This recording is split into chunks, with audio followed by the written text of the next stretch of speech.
మంచిది. దేవుని ఘనమైన పరిశుద్ధ నామముకే మహిమ కలుగును గాక. దేవుని యొక్క మహాకృపను బట్టి గతకాలం అంతా కూడా దేవుడు కాచి కాపాడి ఆయన రెక్కల కింద మరొక రోజు ఆయన సందులో గడపడానికి ఆయన సమయాన్ని దయచేసాడు. అందుని బట్టి చిన్న ప్రార్థన చేసుకుని వాక్య భాగంలోకి వెళ్దాం. స్తోత్రం నాయన మహాపరిశుద్ధుడైన దేవ, మీకే వందనాలు, స్తోత్రాలు.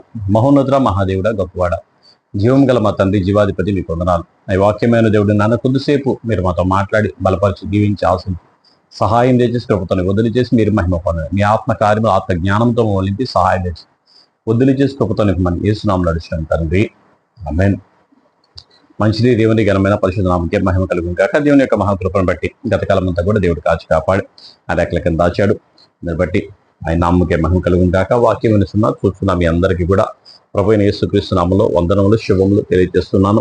నిన్నటి దినాన మొదటి రాజుల గ్రంథం మనం చదివాం కదా. రాజులు మొదటి గ్రంథంలో 22వ అధ్యాయము మనం ధ్యానించాం. 22వ అధ్యాయంలో అహాబు చనిపోయిన సంగతి, అహాబుకి దేవుడు ఎంతో కృప చూపించాడు. అయినప్పటికీ కూడా అహాబు ఆ కృపని మర్చిపోయాడు. 3 సంవత్సరాల తర్వాత మరలా దేవునికి విరోధంగానే దేవుని ప్రవక్త మాట చెప్తే ఆ మాట నమ్మలేదు, ఆ మాట ప్రకారం చేయలేదు. దేవుని మాట అంటే ఆయనకి లెక్క లేకుండానే ఉన్నాడు. అలాగే యుద్ధంలోకి వెళ్ళినప్పుడు ఎవరు గురి చూడకుండానే బాణం వేసినప్పుడు ఆ బాణానికి గురి చూడగానే ఈటి వేసినప్పుడు దానికి అది గుచ్చుకుని చనిపోయాడు. ఆ తర్వాత ఆయన కొడుకైన అహజ్యా రాజయ్యాడు. రాజులు 2వ గ్రంథంలో మొదటి అధ్యాయంలో మనం చూసినట్లయితే అహాబు మరణమైన తర్వాత మోయాబీలు ఇశ్రాయేలు మీద తిరగబడి అహజ్యా షోమ్రోన్లో ఉన్న తన మేడగది కిటికీలోండి క్రింద పడి రోగి అయి మీరు ఎక్రోను దేవత యగు బయల్జెబూలు వద్దకు పోయి ఈ వ్యాధి పోగొట్టుకొని నేను స్వస్థపడుదునో లేదో విచారించుడని దూతలను పంపగా యెహోవా దూత తిష్బీడైన ఏలియాతో ఇలాగూ సెలవిచ్చాను, నీవు లేచి షోమ్రోన్ రాజు పంపిన దూతను ఎదుర్కొని పోయి ఇట్లనము, ఇశ్రాయేలు వారిలో దేవుడన్నవాడు లేడు అనుకొని ఎక్రోను దేవత అయిన బయల్జెబూలు వద్ద మీరు విచారించబోతున్నారా అని దేవుడు ఏలియాని పంపించాడు. ఎవరి కోసం అంటే అహాబు యొక్క కొడుకు అహజ్యా రాజు అయ్యాడు. రాజు 18 సంవత్సరాలు వెళ్ళాడు. 18 సంవత్సరాలు వెళ్ళిన తర్వాత అహాబు మరణం అయిపోయాడు. అహజ్యా 18 సంవత్సరాలు ఆ రాజ్యాన్ని వెళ్ళాడు. మోయాబీలు ఇశ్రాయేలు మీద తిరుగుబాటు చేస్తున్న ఆ కాలంలో మోయాబీలు ఇశ్రాయేలు మీద తిరుగుబాటు చేస్తున్నారు. దేవుని యందు భయభక్తులు కలిగి ఉంటే సమస్తం కూడా మనకు అనుకూలంగా ఉంటుంది. దేవుని యందు భయభక్తులు లేకుండా మన ఇష్టానుసారంగా మనం ఉన్నట్లయితే శత్రువు అసలు ఆగడాడు. ఏది ఏమైనా సరే వాడు మన మీద పెత్తనం చేయడానికి, మన మీద తిరుగుబాటు చేయడానికి, మనం లోపరుచుకోవడానికి వాడు బాగా ప్రయత్నం చేస్తాడు. అలాగే మోయాబీలు కూడా వచ్చి ఇక్కడ వారిని లోపరుచుకోవడానికి వారి మీద యుద్ధం చేస్తూ వారి మీద అయ్యే ప్రయత్నాలు చేస్తున్న ఆ సమయంలో ఒకరోజు కిటికీలోని కింద పడిపోయాడు అహజ్యా. కిటికీలోని కింద పడిపోయి బాగా విపరీతమైన దెబ్బలు తగిలి రోగి అయ్యి మంచం మీద పడుండి వైద్యం చేయించుకుంటున్న ఆ సందర్భంలో అతను అహాబు వలె యెజ్బేలు వలె అంతా కూడా దేవుణ్ణి ఆరాధించడం కంటే కూడా, దేవుని దగ్గర విచారణ చేయడం కంటే కూడా, దేవునికి ప్రార్థన చేయడం కంటే కూడా, నా పాపములు క్షమించయ్యా, నేను చేసిన తప్పే నా మీదకి వచ్చిందని దేవుని దగ్గర పశ్చాత్తాపడడం కంటే కూడా ఏం చేశారంట, బయల్జెబూల్ని వెళ్ళి ఎక్రోను దేవత బయల్జెబూల్ని వెళ్ళి అక్కడికి వెళ్ళి అక్కడ ఉంటారు వాళ్ళ దగ్గరికి వెళ్ళి నేను వ్యాధి పోగొట్టుకొని బాగుపడి మరలా నేను రాజ్య పరిపాలన చేస్తానా లేదా అని చెప్పి వాళ్ళ దగ్గరికి వెళ్ళి అడగమని తన దూతలను పంపించాడు. దూతలు పంపిస్తే ఆ దూతలు వెళ్ళారు. దూతలు బయలుదేరి వెళ్తుండగా దారిలో ఉండగా దేవుడు ఏలియాని పంపించి, తిష్బీడ్ అని ఏలియాని పంపించి ఆ దూతలు వెళ్తున్నారు. ఇశ్రాయేల్లో దేవుడు లేడు అని అనుకొని ఆ ఎక్రోను దేవత బయల్జెబూలు దగ్గరికి వెళ్ళి విచారణ చేయడానికి అడుగుతున్నారు. దేవుడు వారికి అంటే దేవుడు అంటే భయం లేదా, దేవుడు అంటే భక్తి లేదా అని చెప్పని వెళ్ళి ఆయన చెప్పాడు. నువ్వు వెళ్ళి అక్కడికి వెళ్ళి అడిగినా సరే అడగకపోయినా సరే నువ్వైతే మాత్రం మంచం మీద మాత్రం కిందకి దిగో, కంపల్సరీ మరణిస్తావు అని చెప్పి దేవుడు సెలవిచ్చాడని చెప్పి నీ యజమానుడికి వెళ్ళి చెప్పమని దూతలు వెనక్కి పంపించాడు. దూతలు వెనక్కి పంపిస్తే ఆ దూతలు కూడా వెనక్కి వచ్చేసి అహజ్యా రాజుతో చెప్తున్నారు, అయ్యా ఒక ఆయన కనబడ్డాడు, మేము అక్కడికి వెళ్తా ఉంటే కాదని చెప్పేసి నువ్వు ఎక్కడికి వెళ్ళి తిరిగినా సరే ఇశ్రాయేలులో దేవుడు లేడు అనుకొని నువ్వు వెళ్ళి బయట విచారణ చేస్తున్నావే, వాళ్ళ దగ్గరికి వెళ్ళి విచారణ చేస్తున్నావే అని చెప్పి అని మమ్మల్ని తిట్టి వెనక్కి పంపించాడు, నీ యజమానుడు మాత్రం బతకడు అని అన్నాడు అని చెప్పి అనగానే ఈ అహజ్య అంటున్నాడు కదా తన శిష్యుల్ని, ఆయన ఎలా ఉన్నాడు, ఆయన ఏ బట్టలు ధరించుకున్నాడు, ఆయన ఎంత హైట్ ఉన్నాడు, ఎంత వెయిట్ ఉన్నాడు, ఎంత లావు ఉన్నాడు, ఇది ఎలా ఉన్నాడు అని చెప్పేసి అడుగుతా ఉన్నప్పుడు ఆయన చెప్తున్నాడు అన్నమాట. చూడండి 7వ వచనంలో, మిమ్మల్ని ఎదుర్కొని వచ్చి ఈ మాట చెప్పినవాడు ఎలాంటి వాడని రాజు అడిగారు. అందుకు వారు, అతడు గొంగలి ధరించుకొని నడుములకు తోలుదట్టు కట్టుకున్నవాడని ప్రత్యుత్తరమేగా, ఆ మనుష్యుడు తిష్బీయుడైన ఏలియా అని అతడు చెప్పాను. వెంటనే రాజు 50 మందికి అధిపతి అయిన ఒకరిని వాని 50 మందితో కూడా ఏలియా యొద్దకు పంపారు. అతడు కొండ మీద కూర్చొని ఉండగా అధిపతి ఎక్కి అతని సమీపంగా పోయి, దైవజనుడా, నీవు దిగిరావాలనని రాజు ఆజ్ఞాపించుచున్నాడు అనను. అందుకు ఏలియా, నేను దైవజనుడనైతే అగ్ని ఆకాశం నుండి దిగివచ్చి నిన్ను నీ 50 మందిని దహించునుగాక అని 50 మందికి అధిపతి అయిన వానితో చెప్పగా, అగ్ని ఆకాశం నుండి దిగి వాని 50 మందిని దహించను. హల్లెలూయా. ఇక్కడ దేవుని మీద ఆధారపడి దేవునికి ప్రార్థన చేసే విధానం వేరు.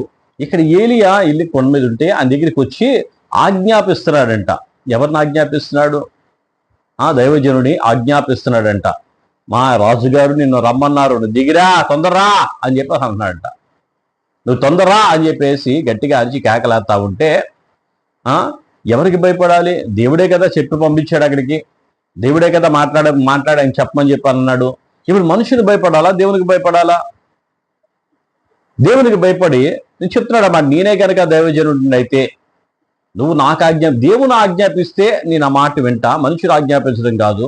మీరు రాజు రమ్మని ఆజ్ఞాపించడానికి అతను రోగి, అతను బతకడే అని అంటున్నాడు కదా అని చెప్పాడు.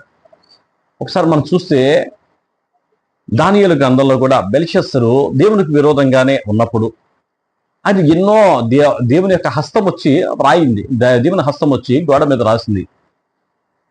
ఆ హస్తం రాసిన రాత చూస్తా ఉన్నాడు. చూసినప్పుడు అందరిని అడుగుతా ఉన్నాడు, ఈ రాత ఏంటి, నా చేయుచ్చి రాసింది చూసే నేను, రాతకు అర్థం చెప్పు, రాతకు అర్థం చెప్పు, రాతకు అర్థం చెప్పు అని చెప్పి అందరు అడుగుతా ఉంటే ఎవరు దానికి సమాధానం చెప్పాల. ఎవరు దానికి సమాధానం చెప్పినప్పుడు ఆ బెల్షస్సరు యొక్క అమ్మ చెప్తా ఉంది, అన్నా నెబుకద్నెజరు కాలంలో కూడా దేవతల ఆత్మ కలిగిన వాడు, దేవుని ఆత్మ కలిగిన వాడు, దేవతల ఆత్మ కలిగిన వాడు దానియేలు ఉన్నాడు. ఆయన ఇలాంటి మర్మాలు ఏమైనా చెప్పాలంటే ఆయన చెప్పగలుగుతాడు. ఆయన పిలిచి విచారణ చేయన్నప్పుడు వెళ్ళి ఆయన పిలుచుకొని వచ్చిన తర్వాత ఆయన అంటున్నాడు కదా, నా రాజ్యంలో అర్ధాధికారం ఇస్తా, అలాగే నా రాజుగారు వేసుకునే దండ నీకు ఇస్తా అయ్యింది అన్నప్పుడు దానియేలు అంటున్నాడట, నీ యొక్క బహుమానాలు నీ దగ్గరే ఉంచుకో, ఆ బహుమానాలు వద్దు, నువ్వు వద్దు, అయితే ఈ రాత్రి మాత్రం నువ్వు ఉండవు. ఎందుకంటే దేవుడు నిన్ను తూకం వేసినప్పుడు, దేవుడి త్రాసులో వేసినప్పుడు నువ్వు తేలిపోయావు. దేవుడు నీకు ఇచ్చిన అధికారాన్ని నువ్వు కోల్పోయావు. దేవుడు నీ మీద చూపించిన దాన్ని నువ్వు నిలబెట్టుకోలేదు అని చెప్పి అక్కడ మాట్లాడుతున్నాడు. నిలబెట్టుకోలేదు అని చెప్పి అక్కడ చెప్పినప్పుడు అదే విధంగానే ఆ రాత్రే బెల్షస్సరుని శత్రువులు వచ్చి ఆయన్ని ఆ రాత్రి చంపేశారు. ఇప్పుడు కూడా ఇలాగే దేవుడు అహజ్యాని రాజుగా ఇశ్రాయేలు ప్రజల మీద రాజుగా నిలిచి దేవుని ప్రజలను దేవుడి తట్టు తిప్పాలి, దేవుని భయభక్తులు నేర్పించాలి. కానీ దేవుని భయభక్తులు కాకుండా తన ఇష్టానుసారంగా ఉంటే దేవుడు చూస్తూ ఊరుకోడు. దేవుడు ప్రతిదానికి సమయం ఇస్తాడు. సమయం ఇచ్చినప్పుడు ఆ సమయం అయిపోతే మాత్రం త్రాసులో చూసినప్పుడు నువ్వు తెలిపోయావు అని చెప్పి అన్నట్లుగానే ఇక్కడ అంటున్నాడు. ఈ 50 మందితో పాటు వచ్చి అధికారం చలాయిస్తా ఆజ్ఞాపిస్తా ఉంటే నేనే కనుక దైవజనుడు అయితే అని చెప్పుడు ఆ అగ్ని వచ్చి మొత్తం 50 మందిని కూడా అతన్ని కూడా కాల్ చేసింది. ఆ తర్వాత ఈ విషయం రాజుగారికి తెలిసి మరలా ఇంకా 50 మందిని పంపించారు.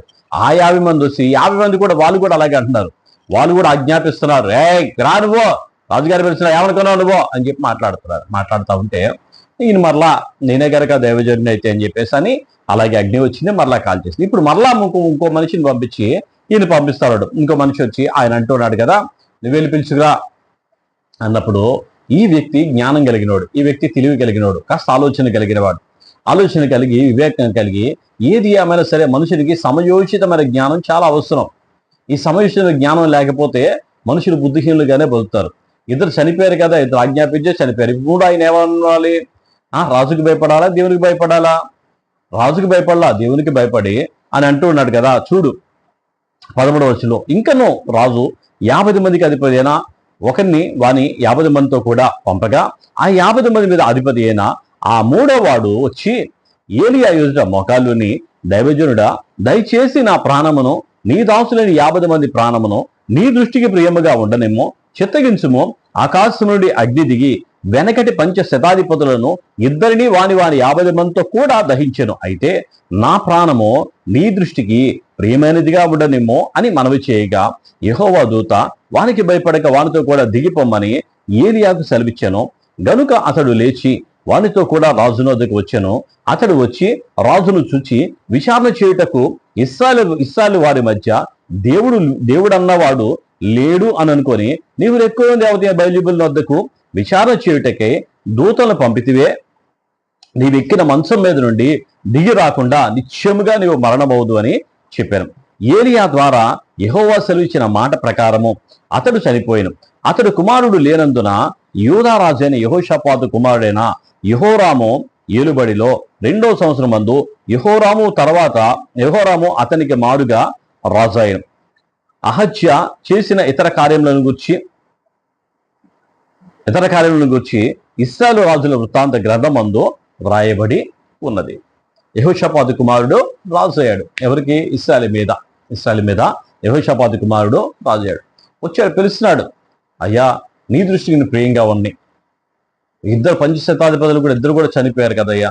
అలాగా నేను చనిపోకుండా నేను రాజు చెప్పాడు, నేను నా పని చేస్తున్నాను, నా పెత్తను నేనేం చేయట్లేదు, నీవు అనుంటే కనుక రాజుతో మాట్లాడయ్యా, నువ్వు వచ్చి నా రాజు కనుక నువ్వు చంపకపోయినా ఆ రాజైనా చంపేస్తాడు, నేను కానీ పిలుచుకు రాకపోతే అని చెప్పి అంటాడయ్యా అని చెప్పి వివేకంతో మాట్లాడి అలాగే వెళ్ళి అని పిలిచినప్పుడు దేవుని దూత చెప్తున్నాడు. అంటే మనుషుడు పైరూపాన్ని చూస్తాడు, దేవుడు హృదయ అంతరంగాన్ని చూస్తాడు. దేవుడు మన హృదయంలో ఏ విధంగా మనం లోపడుతున్నామో దాన్ని చూసి దేవుడు కార్యం చేస్తాడు. ఎప్పుడు కూడా మన హృదయం అంతా కూడా దేవునికి ఇష్టంగా ఉండాలి. మనుషుల కంటే కూడా దేవునికి ఇష్టంగా మనం ఎప్పుడైతే బ్రతకడం మొదలు పెడతామో, దేవునికి ఇష్టంగా మనం ఎప్పుడైతే మనం లోబడ్డం నేర్చుకుంటామో దేవుడు తన పని చేస్తాడు. అలాగే 3వ వాడు వచ్చినప్పుడు చాలా తగ్గించుకొని మోకాళ్ళ మీద ఉండి దైవజను దండం పెట్టి, అయ్యా నీ దృష్టికి నా ప్రాణం ప్రియంగా ఉన్నిమ్ము అని చెప్పన్నప్పుడు నువ్వు వెళ్ళని చెప్పన్నాడు. వెళ్ళాడు, రాజుగారి దగ్గరికి వెళ్ళాడు. రాజుగారి దగ్గరికి వెళ్ళి ఇప్పుడు మరలా నిజంగా ఆ మంచం మీద ఆ రాజునే తీసుకొచ్చుంటే అది వేరేలా ఉండేది. అయ్యా నన్ను క్షమించయ్యా, నేను చేసిన తప్పు అని చెప్పేసి అహజ్య ఆ రోజు అడుగుంటే అది వేరేలా ఉండేది. కానీ అహజ్య ఇప్పుడు ఆ మంచం మీద పడుకున్నాడు, రాజు కదా, అధికారం ఉంది కదా, ఆ లోపలికి రమ్మని చెప్పి అన్నాడు. అక్కడికి వెళ్ళిందో చెప్తున్నాడు, నువ్వు మంచం మీద మాత్రం దిగు, ఇలాగే నువ్వు మరణం అవుతున్నప్పుడు అలాగే చనిపోయాడు. చనిపోయిన తర్వాత తన కుమారుడు లేనప్పుడు యెహోషాపాతు యొక్క కుమారుడు యెహోరాము అతని మారుగా రాజు అయ్యాడు. దేవుడి మాటలు దీవించి ఆశ్రయించదు గాక, దేవుని కృపతోడే ఉండి నడిపించదు గాక. ప్రార్థన చేసుకుందాం. స్తోత్రం నాయన, మహాపరిశుద్ధమైన దేవ, మీకే వందనాలు, స్తోత్రాలు. మహోన్నతుడ, మహాదేవుడ, గొప్పవాడ, జీవము గల మా తండ్రి, జీవాధిపతి, సర్వశక్తి మందిర, సర్వాధికారి, మీకు స్తోత్రం నాయన. వాక్యమైన దేవుడు నాయన, కొద్దిసేపు నాయన మీరు మాతో మాట్లాడినది మీకు వందనాలు. గ్రహించుకునే జ్ఞానాన్ని, వివేకాన్ని దయచేయండి, సహాయం దయచేయండి తండ్రి. నాన్న అహజ్యరాజు నాయన తీర్పులోకి వచ్చినప్పుడు నాయన ఆయా త్రాసులో వేసినప్పుడు తేలిపోయాడు ప్రభావ. తండ్రి మీకు స్తోత్రం నాయన. తన కింద ఉన్న ఇద్దరు కూడా నాన్న అయా తండ్రి నాన్న అధికారానికి నాయన ప్రభావ తండ్రి నాన్న లోబడి నాన్న మీకు భయపడక నాయన మీకు ఆజ్ఞాపిస్తుంది కదా తండ్రి. మీకు స్తోత్రాలు. కృపతో జ్ఞాపకం చేయతో జ్ఞాపకం చేస్తుంది. జ్ఞాపకాలు మీరు నింపబడడానికి సహాయం చేసి కృపతో చేసి మీరు మహిమ పొందమని వాక్యం చూసిన ప్రతి బిడ్డ దీవించి ఆశించమని యేసు నామములో అడుగుతున్నాం తండ్రి.